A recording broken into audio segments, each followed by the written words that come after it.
Porque o que o dono da propriedade vai pensar se eu chegar de Chevette? Estou dando um exemplo aleatório, né? Tem que chegar de Hilux, né? Ou sei lá eu, quais outras. A pessoa vai abrindo mão para ter isso, para ter a caminhonete para chegar na propriedade, da sua segurança. É racional eu ter uma Hilux, uma dívida e não ter nenhum... Se eu quebro o pé amanhã, eu não tenho dinheiro, eu tenho que fazer uma dívida para eu poder resolver o problema do pé que eu quebrei.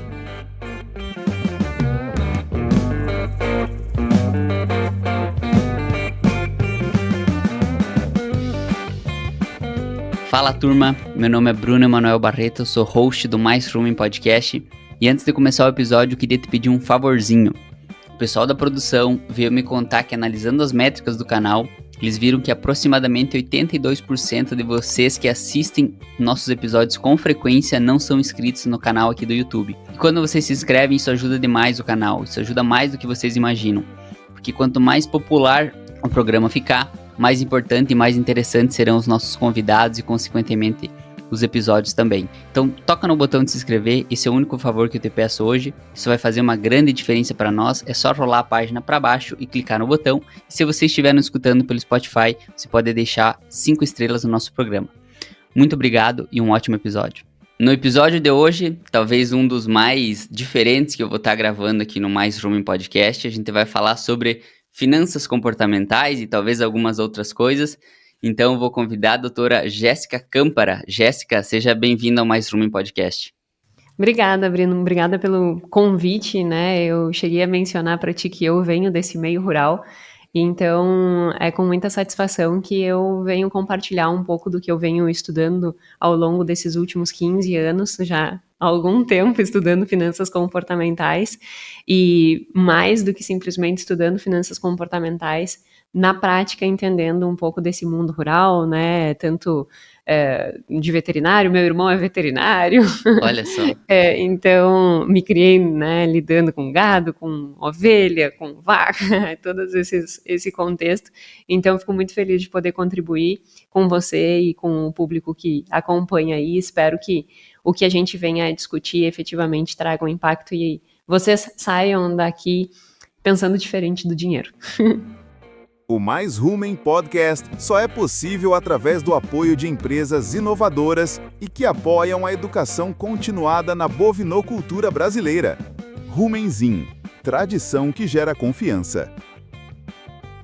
Novonesis, transformando o mundo através da biologia. Tortuga, há 70 anos liderando o avanço no campo. Adisseu, produtora do Smart Amine M, a referência global em metionina protegida para ruminantes há mais de 30 anos.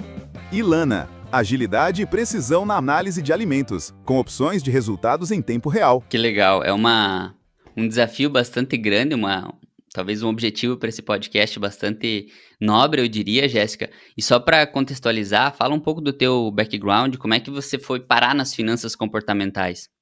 Perfeito. O meu irmão, um outro meu irmão, que não é um veterinário, né, ele fazia administração e ele se apaixonou por matemática financeira. E eu tava naquela fase de adolescente que não sabe o que é. E aí ele, mana, tu vai adorar matemática financeira, faz administração. Então eu entrei na faculdade muito assim, na faculdade de administração muito incentivada pelo meu irmão. E quando eu entrei, eu sempre gostei muito de entender comportamento humano. Eu julgo que nós temos um processo de tomada de decisão muito complexo, né? Cada pessoa é uma pessoa, cada pessoa sente de uma forma diferente. Se nós formos ver, os principais desafios que nós temos ao longo da nossa vida dizem respeito a, muitas vezes, se relacionar com as outras pessoas, né? O conflito que eu tenho, com como que eu lido com a minha mãe, como que eu lido com meu pai, como que eu lido com meu filho, como que eu lido com as pessoas que trabalham comigo, como que eu lido com o meu cliente. E tudo isso perpassa comportamento, perpassa entender que nós não somos uma máquina que todos agiremos da mesma forma no mesmo contexto. Não, nós podemos estar dentro do mesmo contexto e agir completamente diferente. Então isso sempre me encantou muito, assim. Eu sou uma pessoa intensa, eu gosto de entender coisas complexas. E comportamento é complexo. E aí quando eu cheguei na faculdade, eu vi que eu podia juntar esse meu interesse em comportamento com finanças, né? Pelo incentivo lá do meu irmão em matemática financeira. E aí surge finanças comportamentais em 2010, isso começa a fazer parte do meu cotidiano. Eu entro num grupo de pesquisa na faculdade desde o início da iniciação científica, né, estudando materialismo, compras compulsivas, endividamento, alfabetização financeira, que passa por atitude, comportamento e conhecimento. A gente pode depois retratar um pouquinho mais esses conceitos. E aí, a partir disso, né, desde 2010, eu venho estudando finanças comportamentais. Então, fiz administração como curso base, fui para o mestrado, porque eu já tinha a intenção de trabalhar como docente. Então, eu entrei na faculdade com foco de ser professora, e aí tem o script, né? Entra na faculdade, entra em iniciação científica, publica artigo científico, vai para o mestrado, segue publicando, vai para o doutorado, conclui o doutorado, faz o concurso público.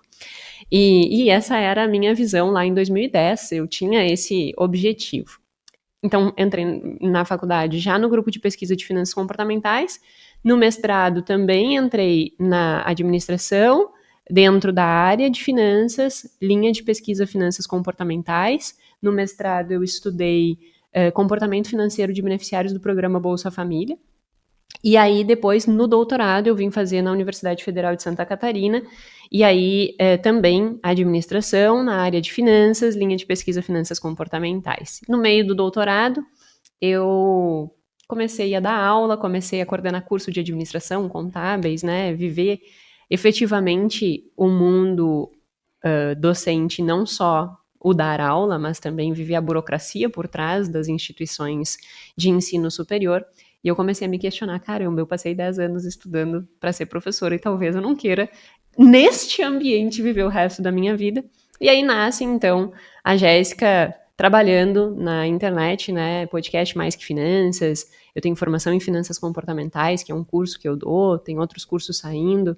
E aí, desde 2020, quando eu terminei o doutorado, comecei a ir mais para esse lado. 2021 eu peço demissão, 2022 começa meu podcast, e aqui estamos hoje com já uma disseminação desses conceitos de finanças comportamentais muito forte, porque eu acredito que se fosse só planilha, né, se fosse só calcular, somar e diminuir, nenhum de nós teria problema financeiro. Então eu acho que o meu papel é muito esse, é mostrar para as pessoas que o teu extrato bancário, ele é um reflexo do teu comportamento. Nada tem a ver com somar e diminuir. Tem a ver com qual é o comportamento que eu tenho para ter aquele resultado. E hoje eu tenho essa função, digamos assim, de fazer com que as pessoas entendam isso e, a partir disso, melhorem seu processo de tomada de decisão. Melhorando seu processo de tomada de decisão, alcancem o que dentro da ciência a gente fala que é bem-estar financeiro, né? Ter segurança e ter liberdade para fazer escolhas.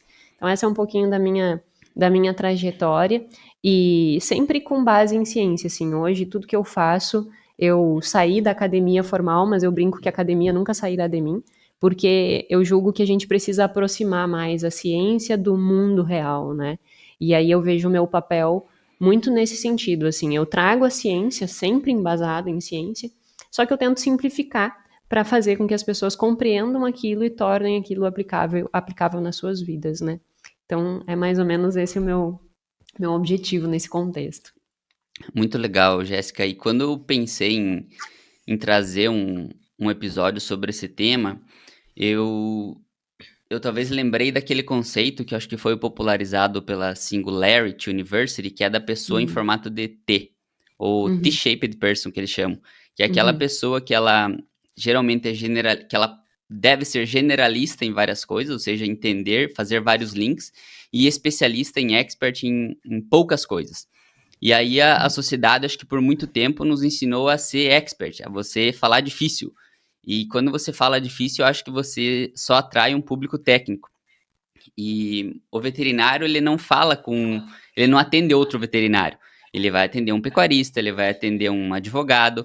Então, é tão importante que ele faça links e que tenha um conhecimento generalista em várias outras coisas. E aí, o generalista em várias outras coisas, eu acredito que um desses assuntos seja as finanças, seja a educação financeira dessa pessoa, sejam as finanças comportamentais, ou ele entender por que ele faz o que ele faz.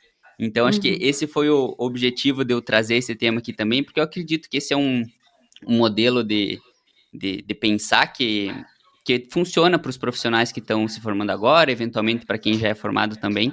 Então, por isso a ideia de falar de comportamento financeiro, de finanças comportamentais. E aí a primeira pergunta que eu tenho aqui, e quem sabe é a que vai embasar a nossa forma aqui de conduzir o podcast, é como que a gente toma a decisão hoje. A gente tem alguns sistemas que predominam, a gente é racional, a gente é emocional. O que a gente tem para falar sobre isso, Jéssica? Perfeito. Primeiro, né, partindo do teu estímulo para me convidar e nós estarmos aqui hoje, é interessante nós sempre pensarmos que, independente da área que nós vamos atuar, né, o dinheiro ele sempre faz parte. Não tem como. Quando a gente fala assim, eu vou ser generalista e vou me aprofundar em conhecer um pouco mais de comportamento financeiro, de finanças, né? E aí eu vejo como isso não é nenhuma opção, é uma obrigação. Porque todos nós, independente, né, do que nós vamos fazer, independente da área que nós vamos seguir, da expertise que nós vamos atuar, nós vamos ter que lidar com o dinheiro. E se nós soubermos fazer isso de uma forma mais assertiva, obviamente nós viveremos melhor. Eu acho que esse é o grande ponto, né? Então, eu acho que é importante para todos nós, independente da área que a gente segue. Indo para a tua pergunta, né? Somos ou não racionais? Bom, isso, né? Essa questão de sermos ou não racional é um tema que já vem sendo levantado há muitos e muitos anos, desde 1700. Adam Smith já discutia isso. Ele já dizia: nós somos seres apaixonados, né? Nós somos seres movidos pelas nossas paixões. E essas paixões fazem com que nós tomemos decisões que muitas vezes são contrárias aos nossos próprios interesses. Então, por exemplo, eu vou pensar assim, todos nós sabemos que é importante ter segurança financeira, todos nós sabemos que é importante ter reserva de emergência, assim como todos, né, que são veterinários sabem que, sei lá, a qualidade da água é uma coisa que importa para o animal. E muitas vezes a gente vê, né, em grandes propriedades, uma despreocupação com a qualidade da água. E aí o profissional vai lá e olha, caramba, mas é a água tem que estar boa, né? Eu falo isso porque agora o meu irmão tá nessa de colocar poço, né? Perfurou lá para dar água limpa para os bichos. Então, e o pessoal sempre diz, Jéssica, que a água que o bovino tem, ou que, enfim, o suíno, o frango, ela tem que ser potável para você também. Então, se eles estão tomando essa água, você tem que ser capaz de tomar essa água também. É, por exemplo, uma régua, um padrão que o pessoal estabelece, tá? Só colocando esse parênteses também de quão normal é para nós isso da água para os animais, né?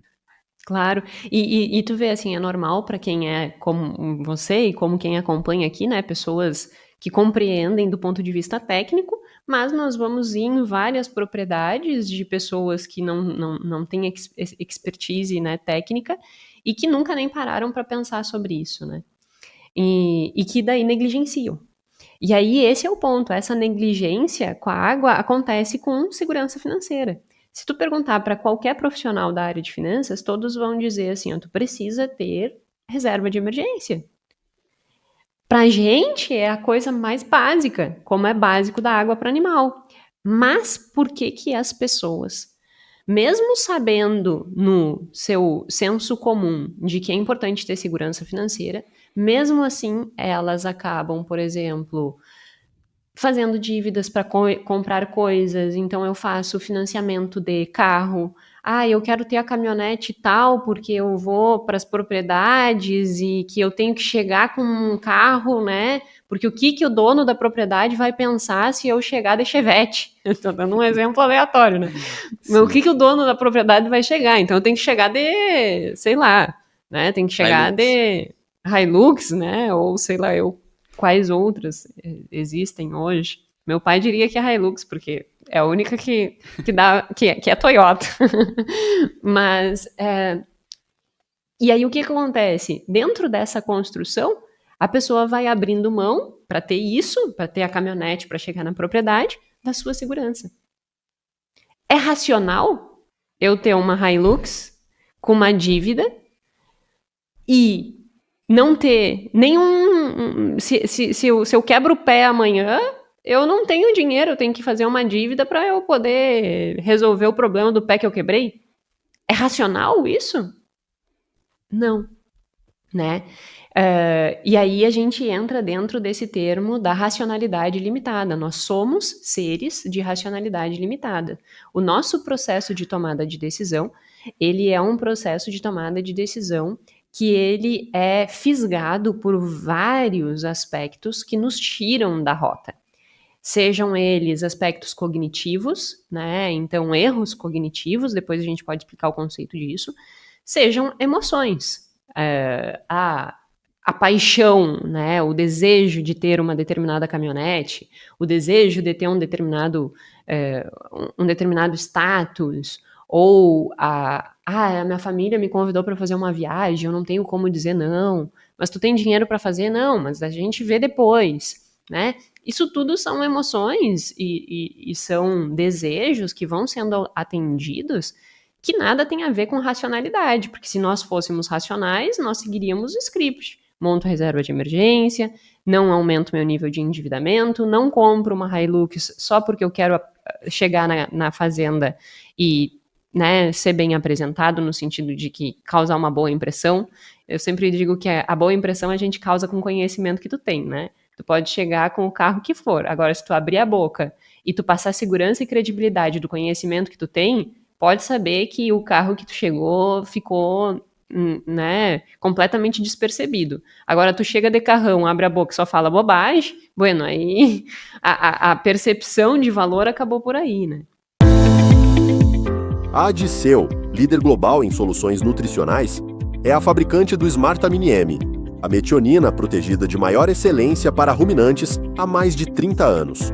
Seus benefícios incluem aumento na produção, melhora na saúde, reprodução e maior longevidade do rebanho. Para mais informações e para calcular o retorno sobre o investimento ao balancear sua dieta com aminoácidos, entre em contato com a Adiceu e tenha acesso ao Milk Smart Calculator. Então, tudo isso vai nos evidenciando que nós não somos seres completamente racionais. E entendendo que nós não somos seres completamente racionais, o Kahneman, ele é o pai das finanças comportamentais, o Daniel Kahneman, né? Ele publicou o livro Rápido e Devagar, que talvez seja um livro que alguns aqui já tenham escutado falar. Se não escutaram, fica aí a sugestão. Não é um livro simples, mas é um livro riquíssimo. E aí ele diz o seguinte, que nós agimos dentro desse pressuposto de que nós não somos 100% racionais, agimos no sistema 1 ou no sistema 2, né? O que é isso? O sistema 1 seria o nosso piloto automático, então é esse que, todo veterinário tem uma Hilux para chegar na propriedade, então eu preciso ter também. Eu não fiz uma análise sobre a minha condição, sobre a minha disposição de pagar aquilo, sobre se não vai interferir a minha segurança financeira, se não vai interferir os meus outros sonhos que eu tenho. Eu simplesmente tomei uma decisão no piloto automático, todo mundo tem, eu vou ter também, então bora lá, porque esse é o normal, né? E aí eu ajo no piloto automático. A gente não tem um número perfeito, porque não consegue se mapear exatamente, né, o número de decisões. Só para ter uma ideia, ao longo do dia a gente toma, em média, 35 mil decisões diárias. E aí o que eles sugerem é que em torno de 95% das nossas decisões são pautadas nesse sistema 1, que é esse rápido, esse intuitivo, esse piloto automático. Então eu ajo não refletindo sobre o meu processo de tomada de decisão. Eu ajo simplesmente fazendo associações, né, rápidas e fazendo aquela escolha. A gente diz que o sistema 1 é uma máquina de tomar decisões precipitadas, porque ele não fica analisando o caso, ele só toma a decisão. Então, na maior parte das vezes, nós estamos nesse lado, e esse é o lado em que leva a inúmeros erros, porque nós não analisamos, nós não avaliamos, nós não nos questionamos, nós simplesmente agimos. E sobra aí uns 5%, como eu disse, existe esses percentuais, mas é difícil a gente efetivamente bater o martelo nisso, porque ninguém fica fiscalizando 35 mil decisões diárias, né? Seria uma pesquisa praticamente impossível de ser realizada. Mas estima-se, né, que 5% esteja dentro do sistema 2. O que é o sistema 2? O sistema 2 é aquele sistema que ele é racional, que ele é reflexivo. Então, que eu vou olhar e dizer, todo mundo tem caminhonete, então eu também tenho que ter, porque senão o que o dono da propriedade vai pensar quando eu chegar lá?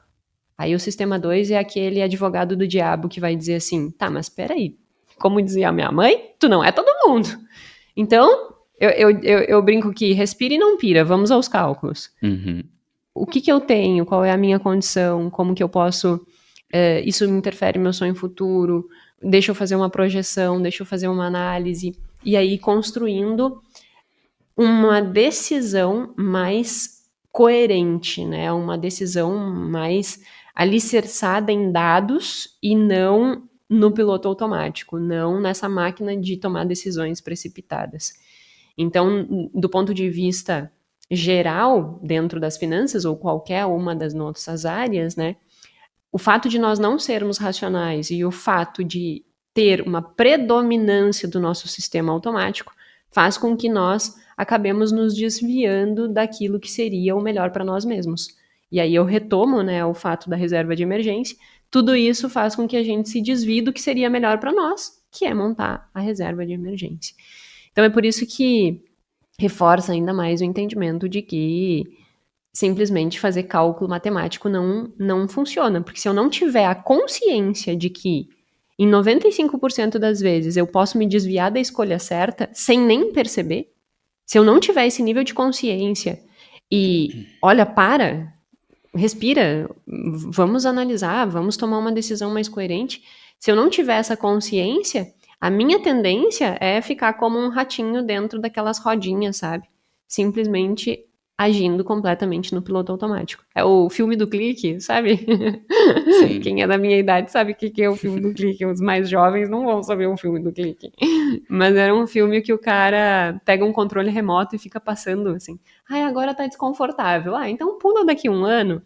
Eu tenho o sonho de virar um diretor. Então daqui 10 anos eu tô no cargo de diretor, vou apertar no botão e me tornei o diretor. Ele vai passando a vida no piloto automático.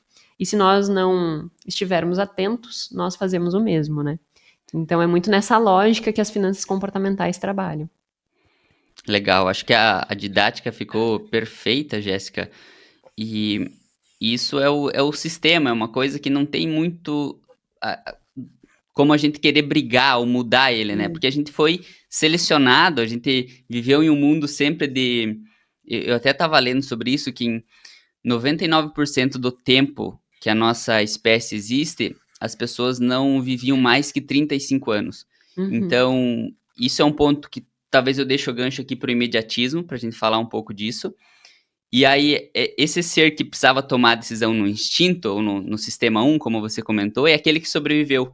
Porque se lá, antigamente, o pessoal via um vulto e pensava, é um leão, ele tinha que correr. Se ele parasse para raciocinar, para ir chegar mais perto, ele talvez não estivesse aqui entre nós, né? Então, essa pessoa, eu acho que até o sistema é assim, foi feito para que a gente não gaste muita energia em tomar decisões que muitas vezes pode ser pelo instinto, pode ser nesse sistema 1. Só que eu acho que isso veio se descompensando. Hoje a gente está num mundo com muito mais estímulos, com muito mais excessos de abundância, só que a gente foi formado nesse sistema de escassez. A gente tem um DNA escasso. É correto esse pensamento também, Jéssica? É correto, sim, e a gente chama isso de incompatibilidade evolutiva, né? Evolutivamente, determinadas características foram selecionadas que eram muito coerentes naquele contexto em que elas foram selecionadas. Como tu bem disseste, né? A gente sobrevivia mais, se assim fosse.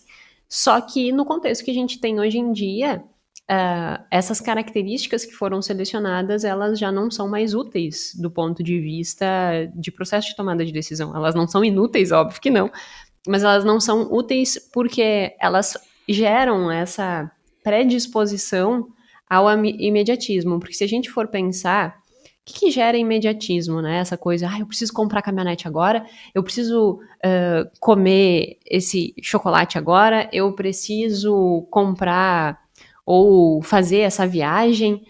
O que gera esse senso?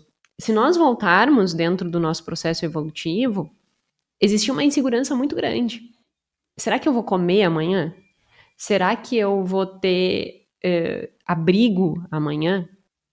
Então, existia uma pouca previsibilidade em relação ao futuro e eu precisava, entre aspas, desfrutar do que eu tenho acesso hoje, porque o futuro era completamente imprevisto, né?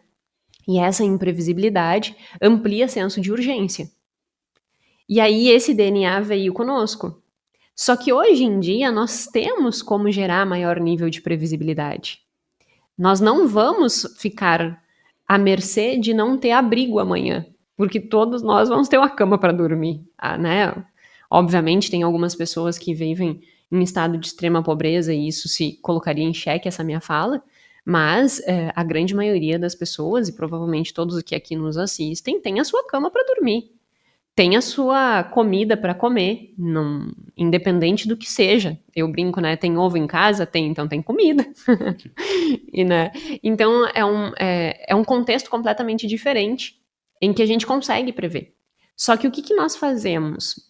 Mesmo diante de um contexto que nós teríamos maior previsibilidade, foi selecionado essa insegurança com o futuro. É como se o futuro ele fosse desconhecido. Para que tu tenha uma ideia, se eu colocar agora uma máquina de ressonância magnética funcional para monitorar o que está acontecendo no teu cérebro, e eu pedir assim, Bruno, pensa em ti com 75 anos. Quando tu pensar em ti com 55 anos, sem que tu tenha construído uma imagem do Bruno com 75 anos, não ativa-se o teu córtex cingulado anterior. O que é o córtex cingulado anterior? É aquele que vai sinalizar empatia. Quando eu não tenho empatia comigo mesmo, é como se o meu eu do futuro ele fosse um completo desconhecido. Então é como se eu olhasse para o meu eu do futuro e pensasse assim, por que eu vou sacrificar o meu presente? Por que eu vou sacrificar a minha Hilux hoje? Para o meu eu do futuro que eu nem conheço, que não sei nem se eu vou estar vivo. E aí amplia-se, né, o valor percebido do presente. A gente chama em economia comportamental isso de desconto temporal. É como se o futuro ele tivesse um menor valor do que o meu presente. E aí eu quero viver intensamente esse meu presente, porque se o futuro é desconhecido, incerto, e eu não sei nem se eu vou viver até lá, por que eu vou trabalhar e lutar por ele? E aí eu priorizo essa minha vida no presente, trazendo toda essa construção, né, do DNA que nós estávamos falando antes. E esse é um dos fatores que vão fazer com que nós sejamos imediatistas. O presente vale mais, o eu do futuro é desconhecido, eu selecionei carga genética que faz com que eu priorize o presente. Pronto, é a fórmula perfeita para que a gente haja no sistema 1. E eu acho interessante discutir isso, porque por vezes as pessoas dizem assim, caramba, então eu que sou o errado da vez. Não, todos nós temos essa mesma, esses mesmos desvios, digamos assim, né? É da nossa natureza humana. Por isso que eu acho tão encantador entender a complexidade do comportamento humano, porque não é uma coisa que, às vezes as pessoas dizem, então é eu que sou irresponsável, é eu que sou imprudente, é eu que sou inconsequente, e não, todos nós temos esse nível de inconsequência, esse nível de priorizar o prazer imediato. O que difere aquele que consegue agir de forma diferente daquele que vai sempre estar no piloto automático é o teu nível de consciência, né? O Kahneman tem no livro uma frase que eu gosto muito que diz, tudo que tu vê é o que há. Eu não mudo aquilo que eu não conheço. Então, se eu sei que eu tenho uma predisposição a agir completamente no piloto automático e fazer com que eu não consiga ceder às tentações, se eu consigo perceber isso, eu ligo um alerta. Opa, peraí. Escutei lá no podcast com o Bruno e com a Jéssica que eu sou meio maluco. Então, deixa eu frear aqui um pouquinho esse meu piloto automático, esse meu imediatismo, essa minha falta de capacidade de resistir a tentações, e deixa eu empregar estratégias, por exemplo, para exercer mais autocontrole? Para que eu consiga caminhar na direção dos meus objetivos sem me desviar tanto?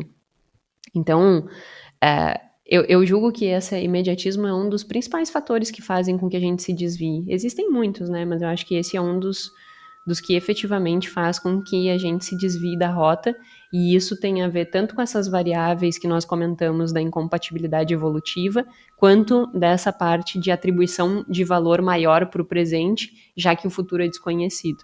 E aí só trazendo uma solução, né? Porque daí a pessoa Claro. pensa, caramba, então o meu eu do O futuro... que eu onde faço?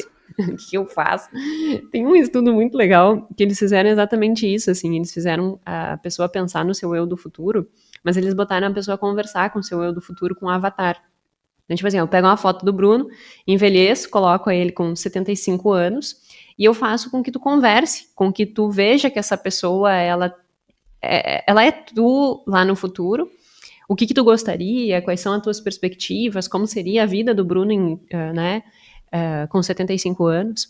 E isso, né, esse maior vínculo com o teu eu do futuro, ele faz com que tu consiga diminuir o nível de imediatismo. Então, o viés, né, da escolha intertemporal, ele reduz o nível do meu desconto, ou seja, eu me torno menos imediatista quando eu consigo estabelecer esse vínculo afetivo com o meu eu do futuro, e eles fizeram isso por meio de um avatar.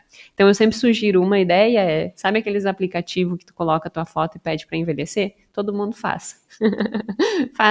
Pega o aplicativo, coloca a sua foto, se envelheça, e aí marca o Bruno, marca eu e diz, ó, eu no eu do futuro. Que legal.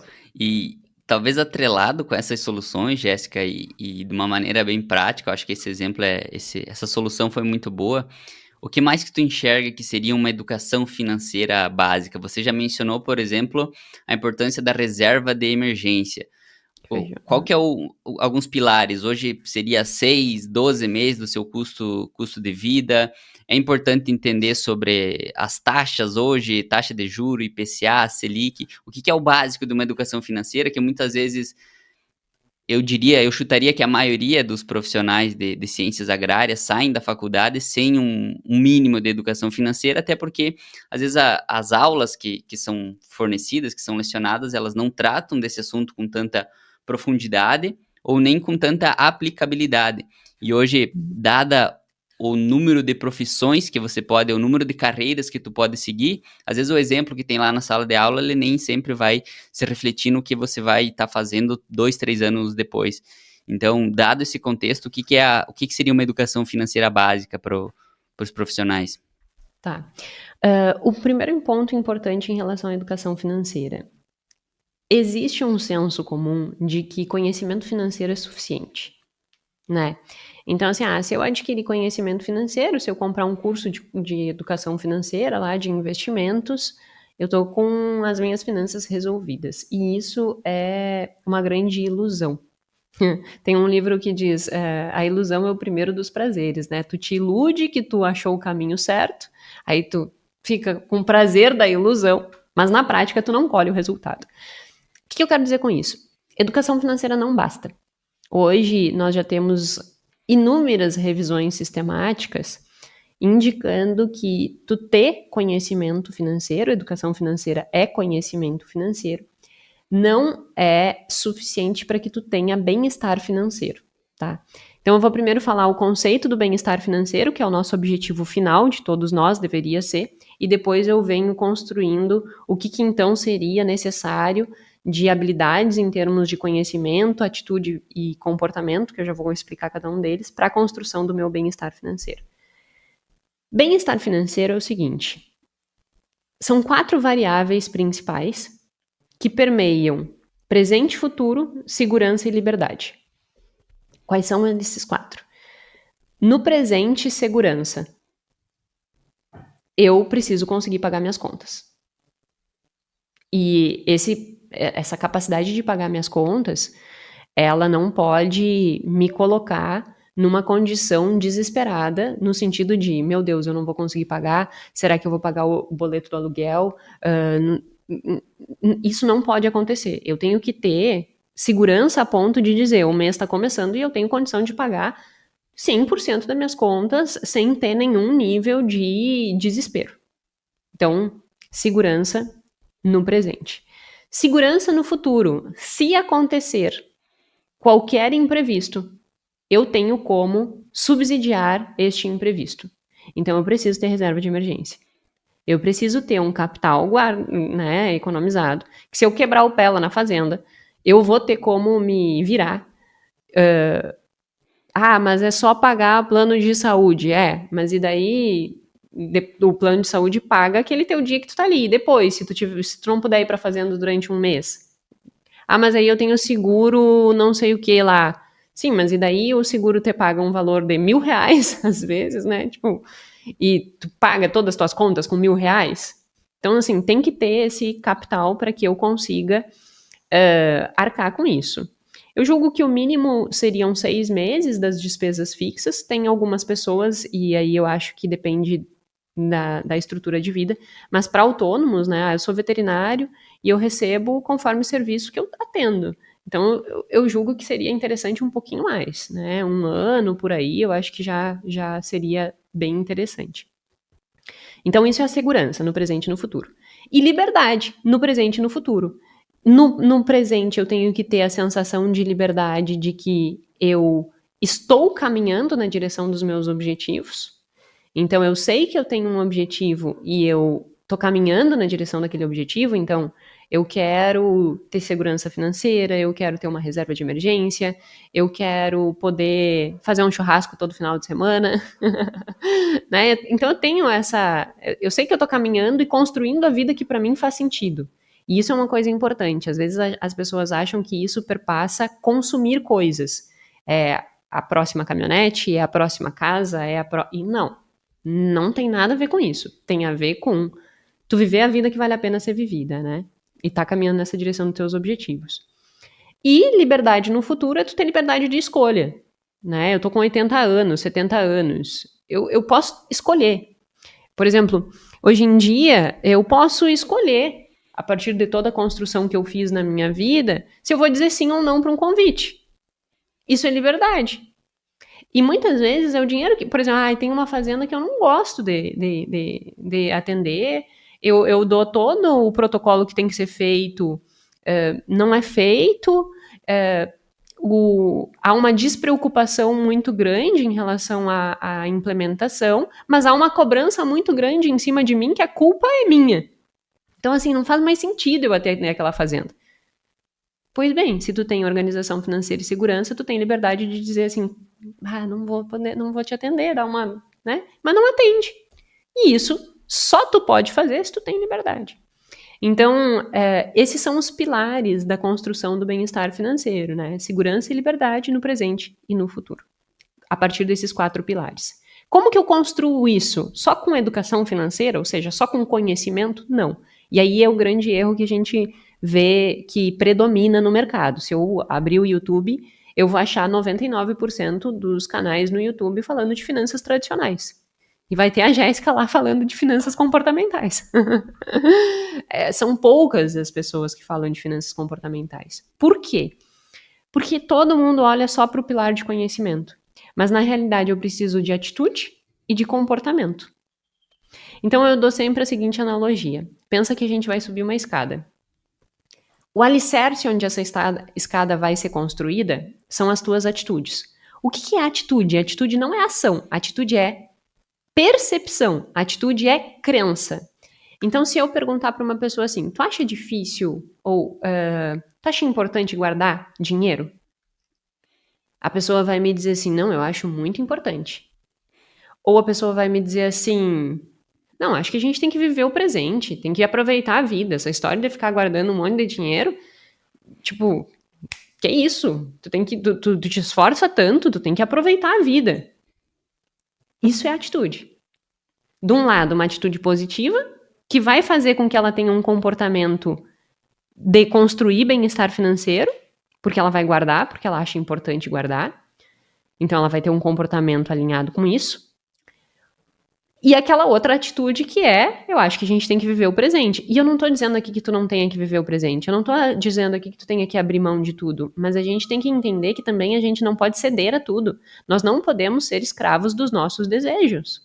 E isso não é uma informação nova, né? Isso é uma informação que a gente tem da filosofia há centenas e milênios de anos. Não podemos ser escravos dos nossos desejos. Portanto, eu preciso entender que eu preciso fazer um equilíbrio dentro dessa construção. E isso vai direcionar o meu comportamento. Então, o alicerce dessa escada, para que não seja uma areia movediça e essa escada ela fique firme, são atitudes positivas. Eu acho importante guardar. É aquela coisa que a gente aprende desde criança, sabe? O meu pai e minha mãe sempre me disseram que dinheiro foi feito para gastar, porque a gente tem que aproveitar a vida. Então é isso que tu vai fazer. Não, meu pai e minha mãe sempre me disseram que eu precisava cuidar do dinheiro, que eu não podia gastar tudo que eu ganho. Então, tu construiu essa crença e tu age dessa forma. Então, o alicerce é a atitude, é o que eu penso sobre dinheiro. É como eu vejo o dinheiro. Se eu fizer a primeira pergunta assim, qual é a primeira coisa que vem na tua cabeça quando eu falo em dinheiro? Isso diz respeito à atitude. Boa. Tá, tenho atitude. A partir de agora, qual é o próximo passo importante? Conhecimento. Aí entra o conhecimento. Qual é o mínimo que eu tenho que ter de conhecimento? Eu tenho que saber sobre taxa de juros. Eu tenho que saber o impacto da taxa de juros. Porque senão a pessoa vai lá, compra sua Hilux, e ela olha e diz assim, a parcela cabe no meu bolso. Tu calculou quanto que tu vai pagar por essa Hilux? Não, mas eu consigo pagar. Cabe no meu bolso, sim. Mas ao invés de comprar uma Hilux, tu tá pagando por 3. Fez esse cálculo? Nunca tinha parado para pensar nisso. Pois é. Financiar é a coisa melhor que tem. Juro barato. Juro barato. Barato quanto? Tu já fez o cálculo? Eu financio tudo. Porque eu não vou me descapitalizar. Então eu financio carro, eu financio casa, eu financio reforma de casa. Tu já viu quanto tu tá botando de dinheiro fora? E ao contrário também. Tu já projetou, se tu não tivesse colocando esse dinheiro para pagar juro pro banco, se tu estivesse te pagando, o quanto esse dinheiro iria render? Porque eu sempre digo, né? Todos seria uma ingenuidade dizer, mas boa parte de nós, e provavelmente o público que aqui nos assiste, todos podem se tornar milionários. O ponto é quando. Se eu consigo aportar mais, eu consigo num tempo menor. Se eu aporto menos, a depender da renda, eu levo mais tempo. Mas não é se, é quando. Jéssica, quando esse quanto? Pode ser 40 anos. Mas se eu for, por exemplo, em 30 anos, se eu colocar R$1.000 por mês em 30 anos, eu tenho 1 milhão. E isso é o efeito dos juros, que se tu fores somar, o quanto eu investi é muito menor do que quanto eu ganhei de juros. Então, os juros, eles são tanto maléficos, caso eu dependa sempre de crédito, quanto benéfico, se eu for o superavitário, se eu for a pessoa que tem disposição de dinheiro, né? Então, eu tenho que entender o impacto de juros na minha vida. Por quê? Porque daí eu entendo o efeito do longo prazo. Jéssica, mas eu vou colocar só R$1.000? Caramba, tu já fez isso em 30 anos? Projetou? Tu já viu quanto isso dá? É R$1.000 hoje, mas em 30 anos, tu tem um bom recurso. E aí a pessoa começa, nossa, é verdade. E aí com esse conhecimento, eu mudo a atitude, mudo o conhecimento, e aí eu mudo o comportamento, que é o último aspecto dentro dessa estrutura, né? Então, esse conhecimento é indispensável, taxa de juros, risco é indispensável. Eu não posso tomar uma decisão que me coloque no risco de ruína. O Nassim Taleb fala muito sobre isso, né, nos seus livros. A gente tem que tomar decisões convexas. Se der certo, eu ganho muito. Se der errado, eu não vou entrar em falência. Nossa, eu sou veterinário, mas eu atendo uma fazenda há muitos anos e ele me convidou para que a gente faça uma lavoura de soja junto. Tá. Se der certo, tu ganha muito? Sim. Se der errado, tu vem à falência? Sim. Então não vai. Não é convexo. Não é convexo. Né? Convexo, eu tenho que tomar uma decisão que ela pode ter uma exponencial muito grande, mas que se eu perder, ela não vai me colocar em risco de ruína. Então, esse é um outro fator que preciso entender. A relação risco e retorno. Preciso entender a relação risco e retorno. E outra, a inflação. Né? Eu preciso entender como que se relaciona o fato do dinheiro perder valor ao longo do tempo. Eu tenho que entender que se eu colocar meu dinheiro embaixo dos coisas do sofá, eu vou perder dinheiro ao longo do tempo, né? Dentro das discussões de economia, de conhecimento financeiro, educação financeira, a Ana Maria Luzardi é a pesquisadora mais renomada nessa área, e ela diz que esses 3 pilares é o que nós teríamos do Big Three, né? Dos 3 grandes fatores que toda e qualquer pessoa precisa saber. Eu preciso saber de juro, eu preciso saber de inflação e eu preciso saber de risco. Esse é o básico. A partir disso, a gente pode desenvolver vários outros entendimentos, mas esse é o básico de conhecimento financeiro. E aí, obviamente, né, quanto eu ganho, quanto eu gasto, conseguir fazer um fluxo de caixa, conseguir fazer ali uma projeção, isso eu acho muito importante. As pessoas têm mania de dizer assim, mas eu anoto tudo. Tá, e tu usa pra quê? Não, mas eu sei. Anotar e não usar pra nada é a mesma coisa que não anotar, né? Então a gente tem que parar de olhar no retrovisor e conseguir se antecipar. Projeta o teu ano. Te antecipa, né? A gente chama isso de comportamentos preventivos e não reativos. E isso faz toda a diferença. Então esses são os pontos do conhecimento, né? Que eu julgo serem os mais importantes. E a partir dessas 2 coisas muito bem estabelecidas, tenho a atitude, tenho o conhecimento, que eu chamo que é o corrimão, né? Então, a atitude é o alicerce, o corrimão é o conhecimento. Tá, agora eu tenho que subir a escada. Eu já tô com o alicerce bem estabelecido, eu já tenho o corrimão, agora eu tenho que subir. O que é subir? É o comportamento. Aí eu vou me comportar, que é subir degrau por degrau. E aí o meu comportamento tem que ser aderente à construção do que vai ser uma boa vida, né? Do que vai construir esse bem-estar financeiro, segurança e liberdade. Então, essa é a estrutura básica, assim. Eu tenho que ter alfabetização financeira, que são esses 3 pilares, atitude, conhecimento e comportamento, e esses 3 pilares vão estabelecer o meu bem-estar financeiro, que é segurança e liberdade. Fiz um. Muito bom. Muito bom, Jéssica. Eu fiquei pensando agora, você falou da atitude, conhecimento e comportamento. Tem um que pesa mais? Se você tivesse que escolher um só, qual que é o que mais influencia o bem-estar? Tu sabe que não é a Jéssica que diz qual é o Falando. que vale mais. Nós temos hoje já inúmeras revisões sistemáticas, né, testando qual é o tamanho de efeito. As revisões sistemáticas, elas fazem isso, pega todos os estudos que foram feitos, analisando a alfabetização financeira, e ela quer entender qual desses fatores eles efetivamente mudam a vida da pessoa. E diferente de tudo que as pessoas falam por aí, que eu tenho que ter conhecimento. Conhecimento é o fator que tem o menor impacto. O fator que tem maior impacto é o comportamento. É tu agir. E aí a gente vai ver, assim, pessoas, às vezes, que são pessoas que não têm formação nenhuma, mas que tu olha e diz assim, o que aquela pessoa faz? Caramba, tem histórias, inúmeras histórias sobre isso, né? Que a gente vê na internet, assim.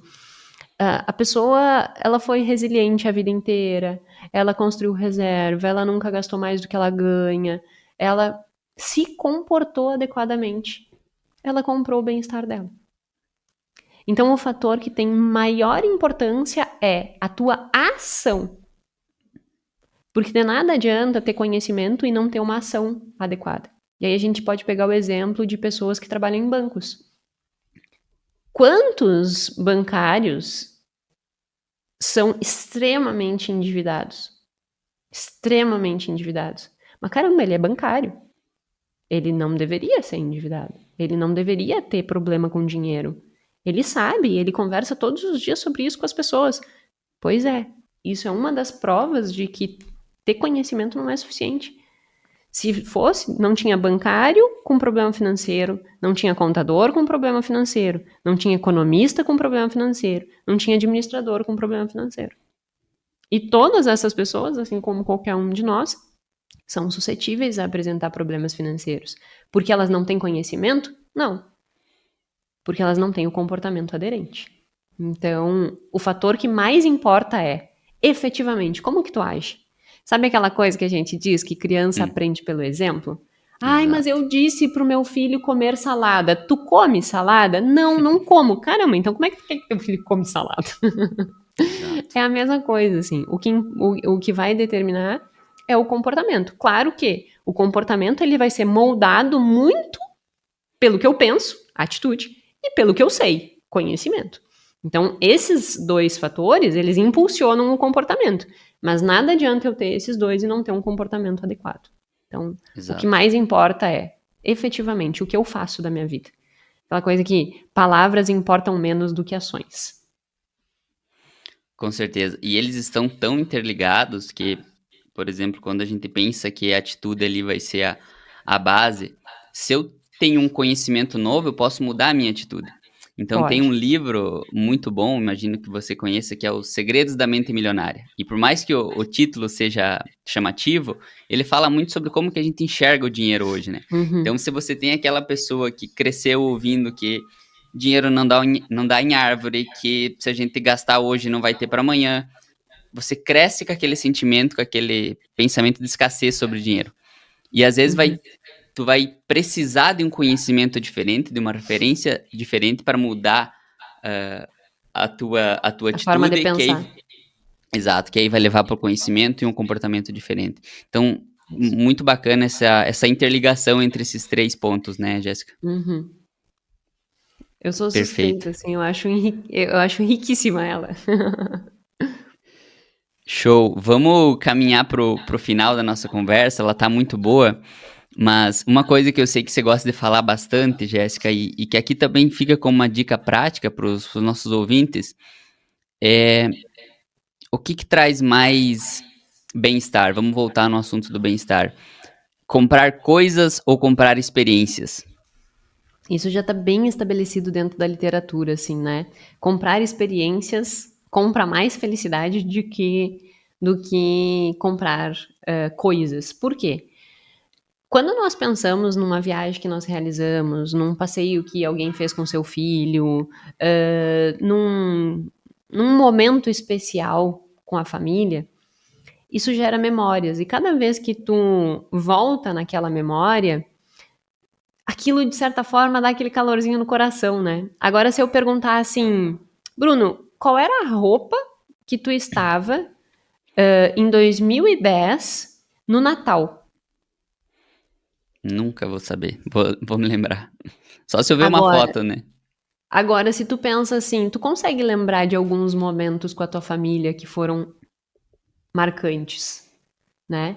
Tu consegue ter memórias de criança, de alguma viagem ou de alguma coisa que vocês fizeram e aquilo é significativo. Então, o que que acontece, né? A gente tem um viés que se chama viés do pico-fim, que a gente dá muito mais valor a picos de experiências, picos de prazer e exatamente o que a gente está vivendo agora. Por quê? Porque a nossa memória ela é seletiva, a gente não consegue registrar tudo. Então, o que acontece é que a gente acaba sobrevalorizando algumas coisas. E neste sobrevalorizar, sobrevaloriza-se experiências, porque essas experiências, quando a gente relembra elas, elas têm um impacto emocional maior do que o tênis que eu tava no Natal de 2010. Sei lá eu que roupa eu tava no Natal de 2010. E aí parece que a roupa que tu vai estar hoje, ela importa muito. Mas se tu voltar em retrospectiva, nenhuma roupa que tu tava importou muito. Então as pessoas às vezes distorcem. É a mesma coisa assim, as pessoas acabam... Na internet tem muito isso, né? De ostentação. Ai, o meu carrão. Ai, porque eu tenho que ter o relógio tal. Ai, porque eu tenho não sei o que. Caramba, isso não faz diferença nenhuma para que tu consiga construir felicidade. Pelo contrário, isso empobrece. Porque as pessoas que fazem e que acham que viver a vida ostentando é o que vai trazer felicidade, na verdade o que elas estão comprando é um sentimento de vazio. Que é, às vezes, eu tô cheia de coisa e eu olho e digo assim... Tá, e daí? Ah, a vida tá sem brilho. Então, definitivamente, comprar coisas não é o caminho. E aí eu vou usar essa informação só para já dar uma sugestão bem prática para todo mundo, que boa parte das pessoas que nos escutam possuem renda variável, né? Tipo, recebe um pouquinho aqui, um pouquinho lá, um pouquinho lá. Dando uma sugestão só muito prática, porque eu acho que ela é bem relevante para quem ganha renda variável. Se paguem um salário. Como? Tudo que tu ganha, a gente tá gravando esse podcast em outubro, tá? Então, tu vai construir uma reserva que consiga bancar um mês inteiro. E aí depois tu vai conseguir manter a construção da reserva, que já entendeu que é importante.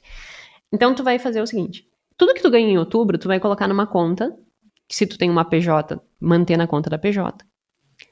E tu não vai mexer nesse dinheiro. No início de novembro, tu vai te pagar um salário. Com o fechamento de caixa de outubro. Em novembro, tu vai acumular tudo que tu ganhou em novembro naquela conta que tu não mexe. Virou o mês, fechou o caixa. O que é fechar o caixa? Quanto eu ganhei, quanto eu paguei, quanto que ficou de lucro. Aí tu vai te pagar teu salário início de dezembro. Com o que eu ganhei em novembro. O que eu quero dizer com isso? Não fiquem recebendo pingado. Constrói uma rotina de gestão financeira que tu tenha um pouco mais de previsibilidade. Porque é o que a gente já mencionou aqui. A imprevisibilidade aumenta o imediatismo. Por que a imprevisibilidade aumenta o imediatismo? Porque se eu não sei o que vai acontecer amanhã, melhor eu aproveitar o hoje. Agora, se eu tenho um pouco mais de previsibilidade, que eu consigo ter uma renda ali, que eu sei que no mês de dezembro eu vou ganhar tanto. Isso muda a atitude. Mudando a atitude, muda o meu comportamento. Então, só dando uma última sugestão, assim, muito prática, que eu acho que faz total diferença para quem tem renda variável. Muito bom. E, Jéssica, eu não poderia deixar de fazer, eu acho, essa pergunta, porque você tocou ali da relação entre ganhos financeiros e felicidade. E aí tiveram 3 estudos clássicos da PNAS que foram mudando a forma com que a gente pensa sobre essa relação de será que o dinheiro compra a felicidade? E aí, obviamente, felicidade é esse termo mais abstrato, mas os cientistas eles tratam como o bem-estar subjetivo, né? Eu até queria que você explicasse melhor esse termo. Mas para a gente tentar ser sucinto, o dinheiro compra ou não compra a felicidade? Ele compra, mas menos do que a gente imagina. Essa é a conclusão final, né, do artigo que foi publicado em 2023 na PNAS, que veio sendo desenvolvido. Então, só para contextualizar primeiro. O que é bem-estar subjetivo? Felicidade é um termo de senso comum. Na ciência, a gente trata a felicidade como bem-estar subjetivo. Bem-estar subjetivo, ele parte do pressuposto de atitude positiva, afeto positivo. Eu dou mais risada no dia, eu tô feliz, eu tô com um sentimento positivo. Então, quanto maior, melhor. Afeto negativo, eu tô com tristeza, eu tô com raiva, eu tô brabo, eu tô chorando. Então, quanto menor, melhor. E satisfação global de vida. Se eu olho para minha vida como um todo, eu acho que a minha vida é boa. Se eu olho para minha vida como um todo, eu acho que a minha vida é ruim. E isso é satisfação global de vida.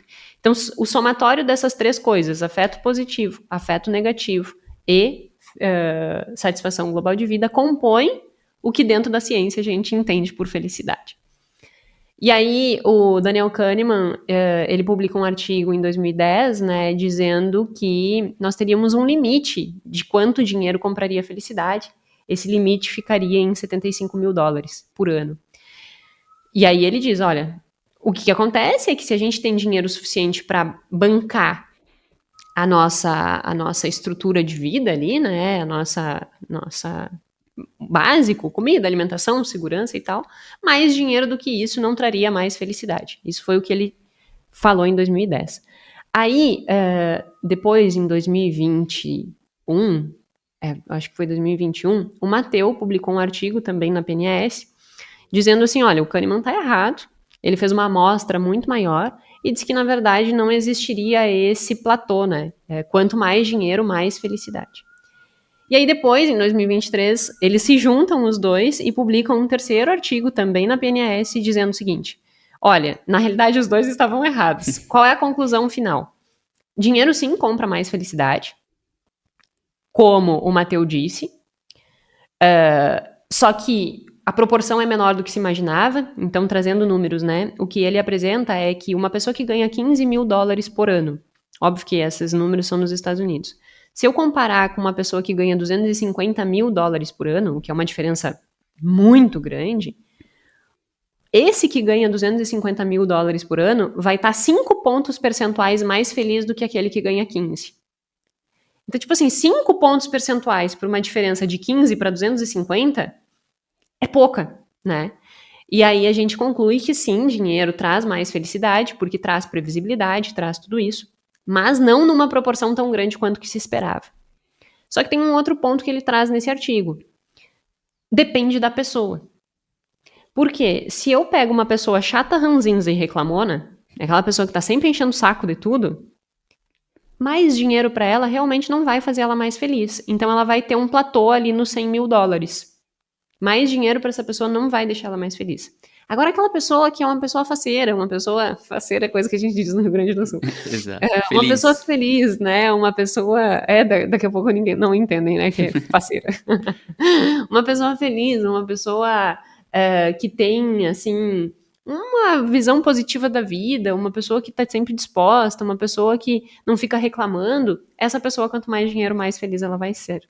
Então, o quão importante é nós cuidarmos, né, de nós mesmos, cuidarmos do nosso estado emocional, de nós não nos permitirmos ficar chatos, ranzinzas e reclamões, porque isso não leva em nada. E aí essas pessoas mais dinheiro não vão ser mais felizes. E essa é a constatação, que nós possamos nutrir dentro de nós a nossa própria felicidade, né, o nosso próprio bem-estar. Se nós o fizermos, mais dinheiro nos tornará mais felizes. Se nós não o fizermos, não adianta tu ficar correndo atrás de mais dinheiro, porque tu vai seguir chato na mão. Essa é a constatação deles. Legal. Então, o que impacta, aliás, o que determina o impacto do dinheiro na tua felicidade é a tua própria felicidade. Exato. Muito bom. Claro que, para aqueles chatos, ranzinhos e reclamões, vai ter o platô, né? Então, mesmo esses, eles vão se beneficiar, mas o benefício do dinheiro vai estagnar. Depois que eu conseguir atender as minhas necessidades básicas, ele vai estagnar. E para aquele que é feliz, não vai ter esse mesmo platô. E no N do estudo, eles até viram que a maioria eram os chatos e ranzinzos ou eram os com atitude mental mais positiva, Jéssica? Tu lembra desse dado? Eu não lembro do recorte do... Mas eu acho que eles fizeram por quartis, né? Eles subdividiram os quartis, mas eu não lembro qual era o N, qual era a amostra, né? E a gente fala... Eu não sei se o teu público tem que traduzir as coisas. Às vezes eu fico traduzindo. N é o tamanho amostral de cada grupo, né? Ou seja, quantas pessoas estavam concentradas em cada grupo. Eu não lembro de cabeça quanto que estava, mas eles fizeram por quartis, né? Então subdivide por quartis. Eu acho que a divisão por quartis exata. Depois eu posso dar a informação. Deixa eu ver se eu consigo rápido aqui. Se não me engano, acho que a maioria eram os que... O chato reclamão? Não, era o contrário. O que tinha era mais ou menos 40% eram das pessoas tristes que chegavam no platô. 40% é bastante, né? A gente deixa na descrição o link do artigo, para quem se interessará. Perfeito. Jéssica, acho que a gente pode ir caminhando pro final. A gente falou aqui de vieses, a gente falou aqui do problema do imediatismo, a gente falou aqui da importância de ter uma atitude mental positiva. E, e acho que você também deu algumas dicas bem práticas para nossa audiência. E eu queria tocar num último ponto que talvez só para a gente esclarecer um pouco mais ele, que é da preferência temporal. Existe o famoso teste do marshmallow e, e ele gera várias discussões sobre o nosso comportamento, né? A pessoa prefere um agora ou dois depois. E até onde eu comecei a ver sobre esse tema, as pessoas podem aprender preferência temporal. Eu acho que envolve aqueles 3 pilares que você também comentou, da atitude, do conhecimento e do comportamento, mas o quanto isso impacta na inteligência, aliás, desculpa, o quanto isso impacta no sucesso de uma pessoa. É uma característica que, se a pessoa ter uma preferência temporal diferente, vai aproximar ou vai afastar ela do que seja o sucesso para essa pessoa? Sim, hoje a gente tem na literatura muito bem estabelecido que exercer autocontrole, né? Ou seja, eu conseguir adiar prazeres imediatos em detrimento de ganhos maiores no futuro, que isso é indispensável para felicidade, para bem-estar, né? Que é o que a gente estava mencionando, para sucesso, para melhor desempenho acadêmico, para melhor desempenho em relacionamento. Então, são pessoas que conseguem ter um vínculo afetivo melhor, que conseguem se relacionar melhor, porque não é aquela pessoa que vai simplesmente, eu digo tudo que eu penso. Não, peraí, tem autocontrole, controla, né, o que tu pode dizer tudo, mas tu tem que cuidar o que tu tá dizendo, tu tem que nutrir relacionamentos, né, então tu tem que te esforçar para ter relacionamento. Então, ele melhora desempenho acadêmico, relacionamento, sucesso financeiro, bem-estar, felicidade ao longo da vida. Isso é um grande mito que as pessoas dizem assim: mas ter autocontrole, ficar adiando a recompensa, isso não é não desfrutar da vida. E isso é um grande equívoco. A literatura ela já tem nos mostrado que, na verdade, isso é a receita da infelicidade. Porque quando tu consegue estabelecer um compromisso contigo mesmo, e tu consegue cumprir com aquilo que tu tinha estabelecido para ti mesmo, né? Então, eu vou montar minha reserva de emergência, eu vou me alimentar melhor, eu vou fazer exercício físico. Quando tu consegue ter um comportamento aderente com aquilo que tu estabeleceu para ti mesmo, isso por si só já te realiza. Porque tu desenvolve senso de autonomia. Caramba, eu consigo ter as rédeas da minha vida, né? E isso não é uma habilidade sobrenatural. Caramba, essa pessoa ela é muito fora da curva e tal, porque ela tem muita força de vontade. Não é uma questão de força de vontade, é uma questão de treinar a não sermos escravos dos nossos desejos. Treinarmos a adiar a recompensa. Então, o autocontrole ele pode ser treinado e isso faz total diferença na vida das pessoas.